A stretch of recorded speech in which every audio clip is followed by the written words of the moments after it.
Here's how to play as Tsuruko Semba in Tribe 9. Tsuruko is a 3-star character earned through the gacha, although she may also appear as a temporary guest character during certain parts of the story. Tsuruko is the game's first banner character, and also on the game's Battle Pass, or support contract as it's called, she has an exclusive skin. Although please note that unlocking a skin does not unlock the character. To get a character, you have to earn them from the gacha. She's considered a healer character, but she actually has some pretty strong long-ranged attacks. And if you ever want to try out a current banner character, you can go to the calendar icon or the event section in the menu, and one of the events listed will give you the option to do a trial run of those characters, putting you in an easy little sandbox battle so you can test out how they play. Her basic attack is firing projectiles at the enemies with 3 different stages of animation. The third and final attack is a bit slow, but it does the most damage. Her secondary attack is charging and firing a giant single bullet.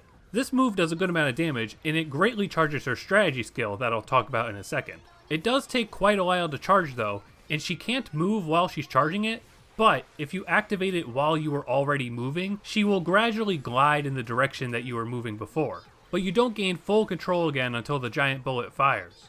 But you can use this gliding effect to dodge some attacks pretty successfully, especially if you're just moving backwards away from an enemy. Now her primary gimmick is her Twilight's Embrace effect. As she deals damage to enemies, her secondary meter will charge, which indicates her amount of Twilight's Embrace. Once this meter fully charges, also meaning that Twilight's Embrace has stacked up to 100, a big force field will appear that will have various effects for your teammates and the enemies. Enemies that are caught inside this field will gradually take some poison damage. And if you and your teammates are inside this force field and dealing damage to an enemy, everybody in the party will get healed slightly when you deal some damage. You can move the location of this force field by firing the secondary attack at a different enemy, but if the Twilight's Embrace meter completely empties, then the force field will go away.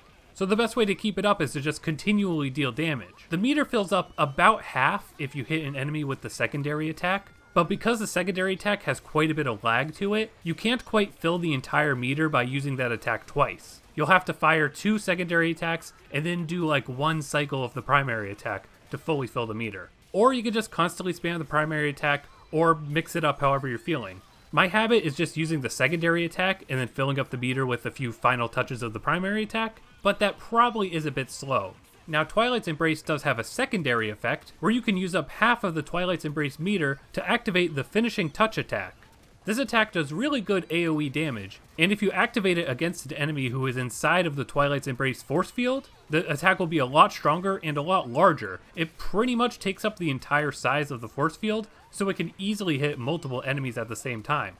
But activating this does remove half of the Twilight's Embrace charge, so you'll have to really quickly fill it back up by attacking the enemies, or else the force field will go away and you'll have to charge the meter all the way back to the top all over again. Activating the Finishing Touch technically uses 55 stacks of Twilight's Embrace, but it makes a lot more sense to just look at the meter and not worry about the statistics of it, because you can't really even see any of that in-game. Since Finishing Touch only requires 55 stacks, or half of her secondary meter, you can activate this before the force field shows up, but it's probably a much better strategy to have the force field show up and then start using Finishing Touch, because it's a lot stronger that way, and you'll end up healing your teammates a little bit too.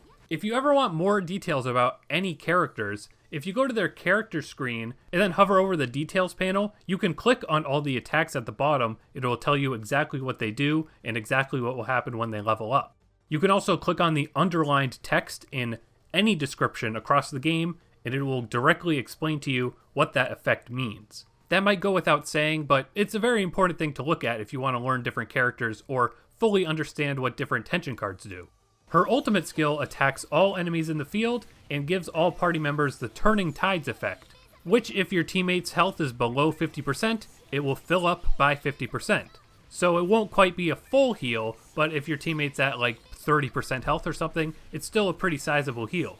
And her attack during a chain attack doesn't have any special effects. And when playing as her on the overworld, she can initiate battles using a ranged attack as well, which makes it a lot easier to sneak up on enemies. For her passive skill upgrades, her first skill upgrade will increase the amount of healing your party gets when they're attacking enemies within the Twilight's Embrace force field. Her second skill upgrade will make it so you launch a secondary attack after activating the really strong Finishing Touch move within a force field. Now, as for what compatible monsters to run as her, honestly, if I make more guides, I'm just going to say this same thing on all of them. The compatible monsters are really diverse, so just do anything that really suits your playstyle. What I've noticed for myself anyways for Tsuruko, since her secondary attack uses a lot of stamina and I use that attack very often, it was really beneficial to upgrade her stamina, because with her base stamina, after firing 2 charge shots, I wouldn't be able to dodge right away, and that would lead to some hits. Her movement is a bit glidey, so giving her some movement upgrades might be good too, but you're also going to be firing at a range, so you don't quite have to move that fast realistically, but I just love having a really snappy feeling character. So there we go. Hopefully this guide helped you out, and hopefully you're able to pull this character from the gacha if you want her. If there's any other characters or aspects of this game you want some help with, let me know in the comments, and I'll keep making little guides like this, because this is pretty fun. Because I'm like super into this game, and I really want to help other people experience it.